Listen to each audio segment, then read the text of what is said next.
Hey, I'm Chase, and this is All Things Rim. Today, we're talking about this, the third watch in my collection, and why dive watches are so great.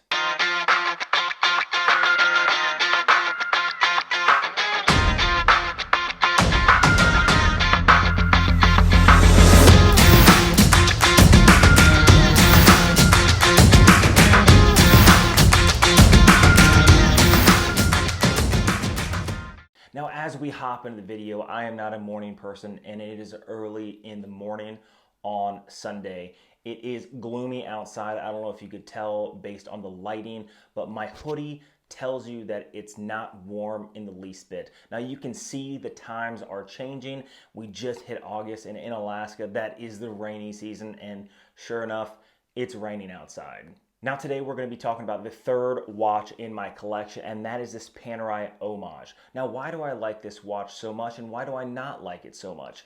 Well, ever since I saw Sylvester Stallone wearing a 47mm Panerai on his wrist about 10-15 years ago, I thought that is a badass looking watch. So I always wanted one, but I'm just not someone to spend $5 grand on a Panerai, especially when looking at everything that's happened with Panerai in the past with the replicas, the clones that happen with Panerai, where they're sent off to the authorized dealer, they tear them apart, and only after the entire movement is torn apart do they see that the bridge is different and it's not actually their watch. It's a replica. So that also bothers me when buying something like a Panerai. But that being said, I went and I built one myself. Now, unlike my father-in-law's watch that I just released on Friday, that was sourced completely out of Switzerland. This was sourced directly off of eBay, which means China. So basically, the movement in here is the Chinese clone of an ETA 6497. Now, the case, the dial, the hands, everything except the logo. The logo is the only thing on the movement sourced from Switzerland because that was placed there while I was sort of testing out if I wanted to put a logo on the ETA 6497 on my father-in-law's watch. Well, I didn't want to ruin a $500 movement, so I didn't. I just tested it out on this watch. Now, this watch has a diameter of 44 millimeters, a case thickness of about 15 millimeters. It's a little large on the wrist, a little chunky when it comes to the height. Now, if you look, the movement is slightly decorated. This movement costs about 80 bucks on eBay. All around, to me, it's a good looking watch. Now, once I got the watch, once I built the watch, I wore it for about a week and I realized I'm just not a big fan of the look. That's a huge issue that a lot of people have when collecting watches, when getting a watch that they desire. This is why I push homage watches before you spend the money on something else.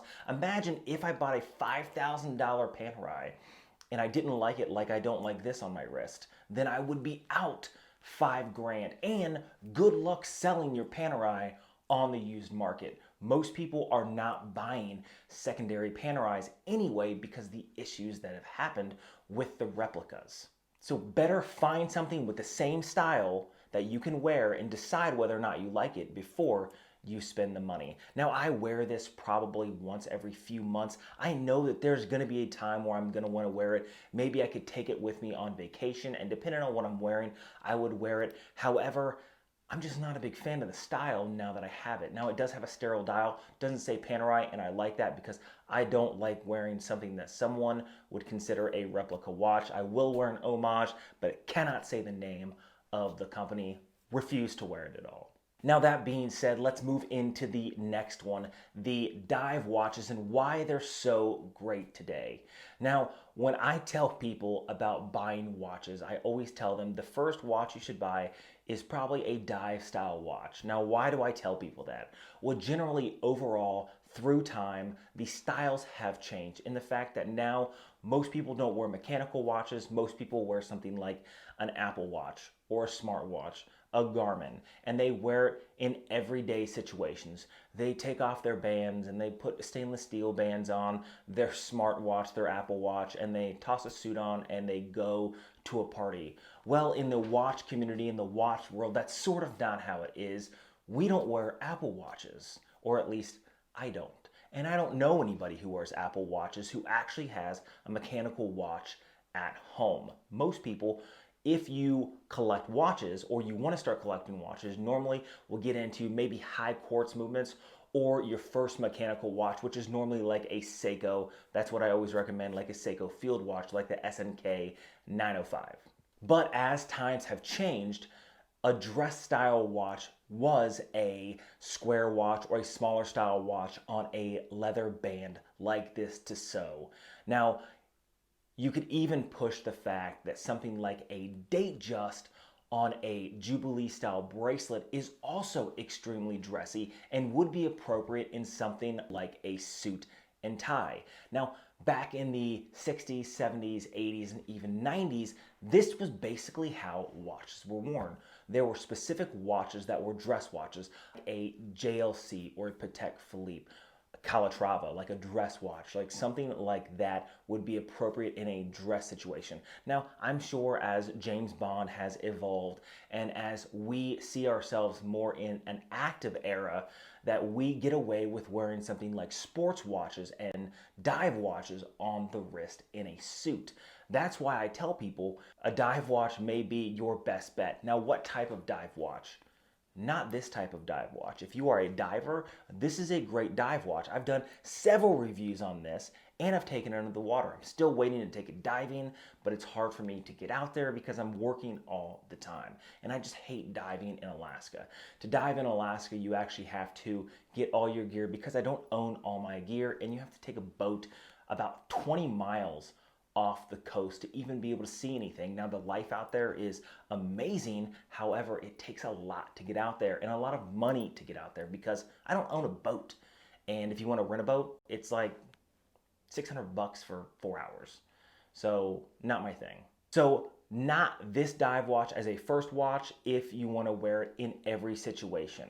However, if you had something like a Submariner on a stainless steel oyster bracelet, that's a watch that can basically get away with anything. Not only is it durable, it's caliber 31-35, but you could basically wear it anywhere, in shorts, in a t-shirt, in chinos, in a polo, or in a suit and tie, in any type of situation, and nobody's gonna look twice at having a Submariner on your wrist. Now, you don't have to spend the $8,000 or $10,000 or $11,000 or $12,000 on a watch like a Rolex. You can get something like a Parnis with the same design. You can get something like a Citizen with that same dive style.